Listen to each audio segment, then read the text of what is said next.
Así que una vez establecido el ejemplo de Cristo de una manera tan brillante, el apóstol Pablo ahora está listo para apremiar una segunda exhortación, ya no basado en el ejemplo de Cristo, sino ahora la exhortación y la amonestación que él la basa en torno a su enseñanza y su experiencia con ellos. Dice el versículo 12 al 18, por tanto, amados míos, como siempre habéis obedecido, no como en mi presencia solamente, sino mucho más ahora en mi ausencia. Ocúpense en vuestra salvación con temor y temblor. Algo necesario para un sentir humilde y sumiso es la obediencia. Cuando tenemos una actitud de obediencia como la de los filipenses, vamos en el camino correcto hacia la verdadera humildad y sumisión. Y lo destacable de la obediencia de los filipenses es que ellos obedecen no porque Pablo está presente, incluso cuando él está ausente, como ahora que está lejos en una prisión. Ellos obedecen porque finalmente obedecen a la persona de Cristo. Y aquí introduce este equilibrio que a veces se discute, esta tensión que hace que algunos grupos evangélicos vayan de un extremo al otro. Siempre es citado como un ejemplo de la completa soberanía de Dios en los asuntos del hombre y de la salvación. Cuando dice el versículo 13, porque Dios es el que en vosotros produce así el querer como el hacer por su buena voluntad. Y a veces se hace este énfasis en que finalmente Dios hace todo por nosotros y por lo tanto nos quedamos inmóviles, impasibles, dejando que Dios solamente actúe. Pero olvidan citar que la frase anterior a esto que habla del gobierno y la soberanía de Dios, lo dice el apóstol Pablo: ocúpense en vuestra salvación con temor y temblor.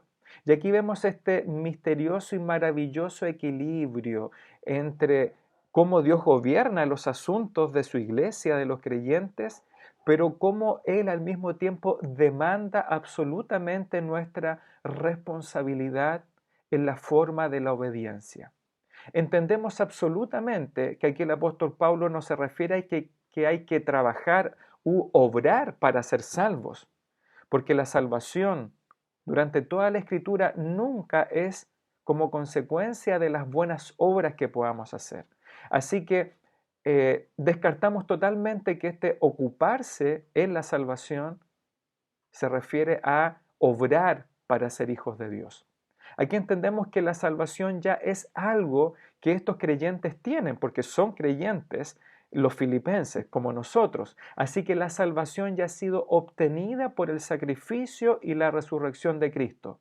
Está hablando acerca de nuestra salvación, que es nuestra santificación. Nosotros ya somos salvos y debemos ocuparnos y trabajar en esa salvación para ser cada día más semejantes a la persona del Señor Jesucristo. Así que hay una gran responsabilidad que, aunque Dios ha producido en nosotros el querer agradarle, como también nos ha capacitado con el Espíritu Santo para ser agradables a Cristo, Él demanda de nosotros que nos ocupemos en esta vida de salvación o de santificación con todas nuestras fuerzas, con toda nuestra vida, nuestra alma, nuestra mente, con esta actitud de temor reverente y también de temblor que debería motivarnos cuando desobedecemos a Dios. Debemos hacer todo esto sin murmurar contra Dios, sin contender contra la voluntad de Dios y por supuesto también sin murmurar y contender con nuestros hermanos en la fe. Seamos irreprensibles, dice el apóstol Pablo, sencillos o de un solo sentir, tomados, asidos de la palabra de vida.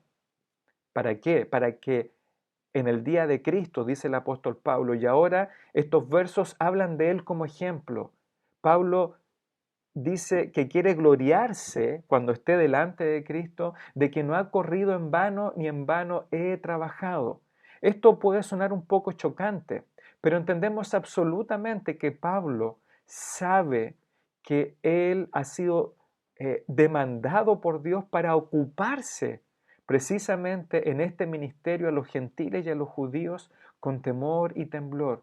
Y él quiere saber que todo su trabajo no ha sido en vano, ni en vano ha trabajado. Y este gloriarse no es la jactancia humana, sino que es aquello como nos muestra también la Escritura, ganar esta corona por su obra como creyente en fidelidad y obediencia, y cuando esté delante del Salvador, sacar esta corona que ha obtenido, esta recompensa, y ponerla a los pies de Cristo, que es quien merece toda gloria, honra y honor. Y el apóstol Pablo aquí está está haciendo una figura literaria en su discurso, en sus palabras a los filipenses, y Pablo está pensando en los sacrificios del Antiguo Testamento. Y los sacrificios del Antiguo Pacto requerían siempre un animal, ya fuese un cordero, un becerro, una paloma, otros animalitos que Dios pedía para los sacrificios, y ese era el sacrificio importante que se quemaba en holocausto. Pero ¿qué hacían los sacerdotes sobre estos animales sacrificados? Ellos tomaban eh, vino, que es el fruto de la vid, u otro tipo de líquido, aromáticos, aceites, y ellos derramaban estos líquidos especiales, vino, aceites aromáticos, los derramaban sobre el fuego, sobre el sacrificio, y subía, emanaba un vapor agradable al olfato, pero principalmente como un símbolo de que ese sacrificio subía como un olor grato, un perfume grato de obediencia y de fe delante del trono de Dios. Y esto es la libación. Libar un producto era derramar estos líquidos dedicados para Dios y que se evaporaban. ¿Cómo entonces ve el apóstol Pablo? Dice, aunque sea yo derramado en libación o en derramamiento sobre el sacrificio y servicio de vuestra fe. Es decir, el apóstol Pablo en su humildad y abnegación, él ve que los filipenses y su fe son el sacrificio agradable delante de Dios. La fe de los creyentes siempre ha sido lo que Dios requiere como sacrificio y ofrenda. Todo aquel que quiera acercarse a Dios, dice el autor de Hebreos, requiere la fe. Y este sacrificio que son los filipenses, el apóstol Pablo dice, yo quiero ser derramado sobre ellos en humildad.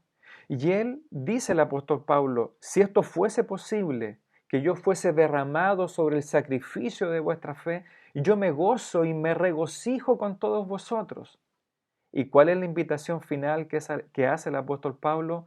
Asimismo, verso 18, ustedes gócense y regocíjense conmigo. Pablo se goza en el sacrificio de fe de los filipenses y se regocija en esta posibilidad de él ser derramado como un mártir, como un sacrificio vivo, santo y agradable a Dios. Pero al mismo tiempo les invita a ellos, a los filipenses, a gozarse y regocijarse con él. Así que espero que esta nueva cápsula del gozo, basado en la exhortación y el ejemplo de humildad, de sumisión y de servicio del apóstol Pablo, impacte nuestras vidas y podamos transmitir esta enseñanza a nuestras vidas y también a nuestras familias. Les animo entonces que sigamos estudiando la carta del apóstol Pablo a los filipenses, que Cristo es nuestro gozo. Que Dios les bendiga.